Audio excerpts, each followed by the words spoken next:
Anna Fisher, you were just 28 years old and only 5 or 6 years out of medical school when you were selected for astronaut training.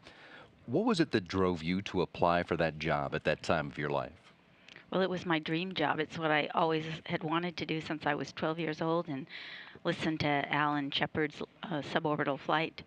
And it just seemed like a dream that wasn't going to be possible because there weren't a lot of women astronauts. Most of the astronauts at that time were test pilots. And I just thought it was an unrealistic dream. And when I suddenly found out that NASA was selecting scientists to be mission specialists, it was like my dream job. I didn't hesitate. I applied immediately, and I actually found out about it fairly late. I found out about a month before the deadline, so I barely got my application in because there was a lot of paperwork to fill out. So I mailed my application, I guess, June 30th, and was interviewing the third week in August. So it all happened pretty quickly Right. after that. And then your first flight came during this week of November in 1984. What's your favorite memory of your time in space? Oh, that's such a hard question to answer because there's just like so many favorite memories. Of course, that was a very difficult mission because it was something that the program hadn't. Uh, that we were doing something very different for that early in the space shuttle program. So one of the happiest memories was that last day after we had the two satellites sitting in the payload bay, looking at them and thinking, "Gosh, did we really do all that?" Because it was a lot of work. A fair amount of risk. I mean, risk of success, not so much of life. But it was a very exciting mission. So there's that. And then there's the launch, of course, is the most amazing part of a mission. And then the views out the window. I remember looking at the snow-capped Himalayas. We launched with a full moon, under a full moon. And then just the camaraderie with my crew. I launched with it was like my family, almost my second family. So just that camaraderie at the end of the mission. So just lots of wonderful, warm memories, and with the team.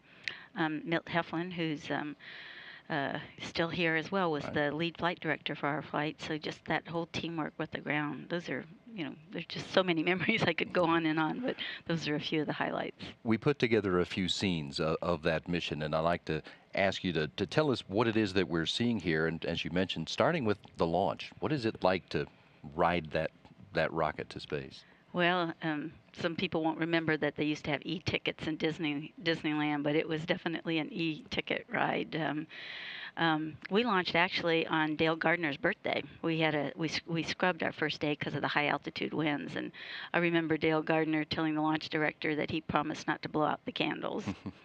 But it was a real exciting ride, and then And to experience weightlessness for the first time? oh, it was just amazing. The first time you get up there, and in 1 second, you go from 3 Gs to 0 G to weightlessness, and the feeling is spectacular. I think you can see my necklace that I'm wearing here that I was wearing on board Mm. that flight.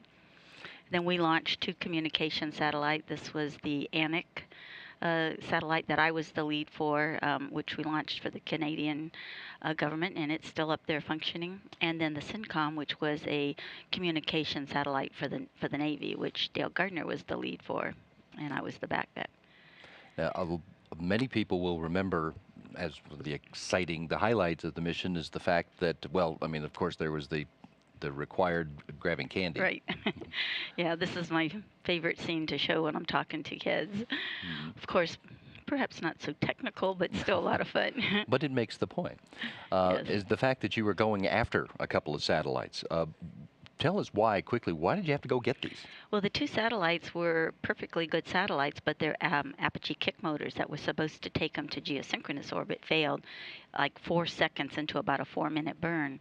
So the insurance companies were actually the big drivers to try to retrieve these satellites that were worth, millions and millions of dollars. So we devised a Stinger-like device that you see Dale Gardner here flying up to the satellite that sticks into the aft end of the satellite because it was surrounded by solar arrays. So there was really no other place where you could, other than at the either end, touch it Hmm. without damaging the solar arrays. So here you see Dale docking with the satellite, and then eventually I went over and grabbed it with the arm. This is kind of an abbreviated version. It Oh, yeah. doesn't show all the details.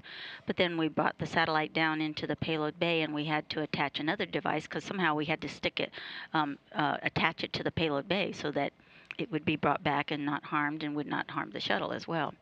So here you see them working to put the berthing mechanism to the bottom of the satellite. And then, like I said, there was that day where they were both in the bay and we could hardly believe it. Hmm. And then here we're landing at the Kennedy Space Center, and it was just really a spectacular mission. Went almost flawlessly, and then to be back home and get to see your family again was a remarkable feeling. I do remember, though, that I felt like an 800-pound gorilla at this point.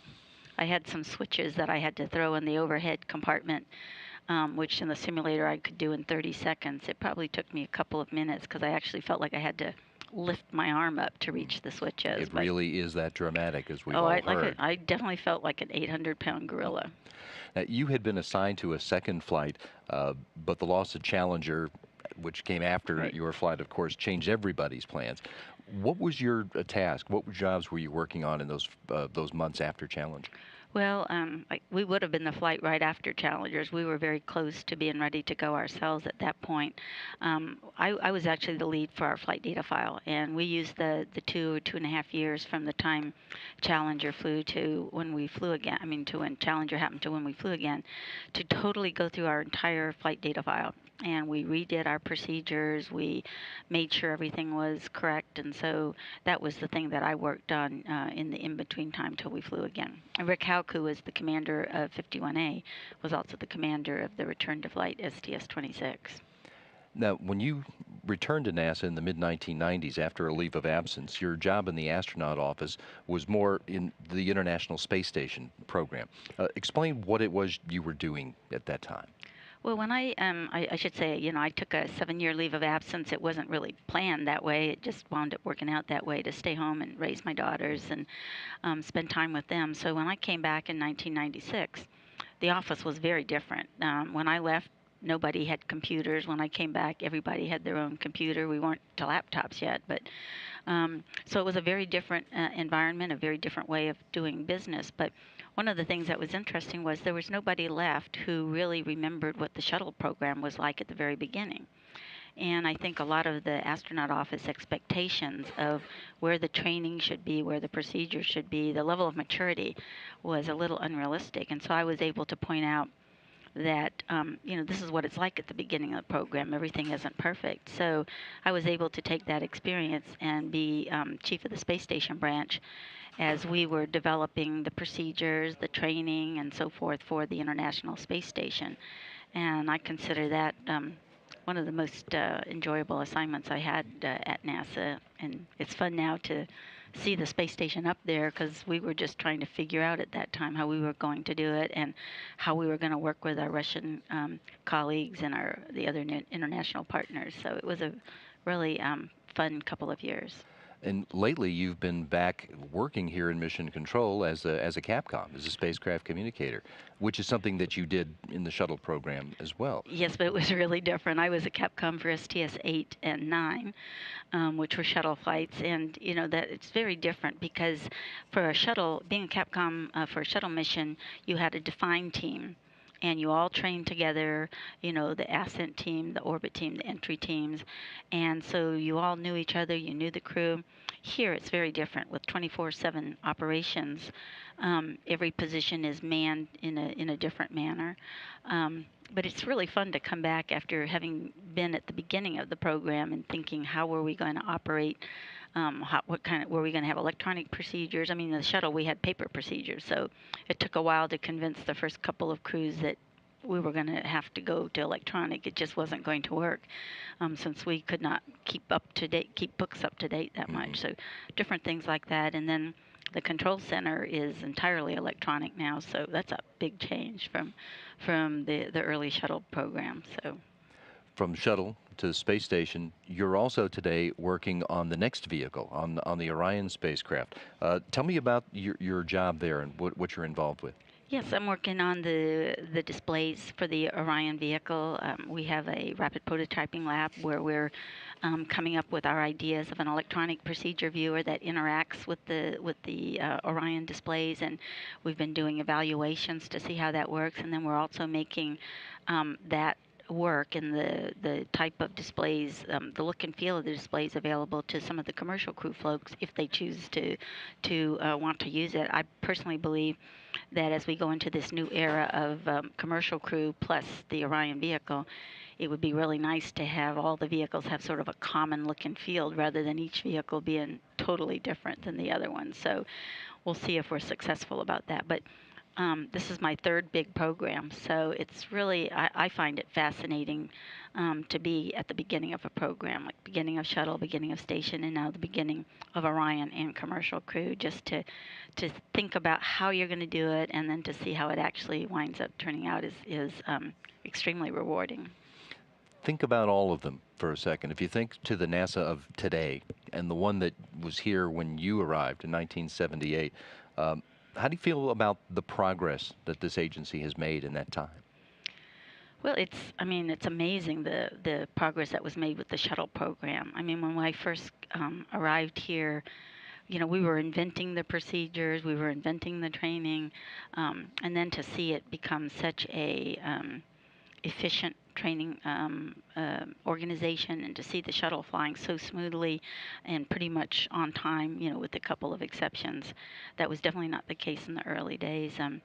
But the challenges that the agency faces, I think, are kind of the same. I mean, the thing I remember most at the beginning of the shuttle program is we were constantly worried that it was going to be canceled because of lack of funding, and I see that same Sounds issue familiar. coming here right now, and I think that's just one of when you're going to do space travel, it is expensive, and so it's always going to be competing with other um, things that they need to spend budget dollars on. So I think that's just always going to be the case. And I think that's one of the neat things about the international partnership, particularly if we go beyond low Earth orbit, trying to spread that cost. So in that sense, I really don't see a lot of change.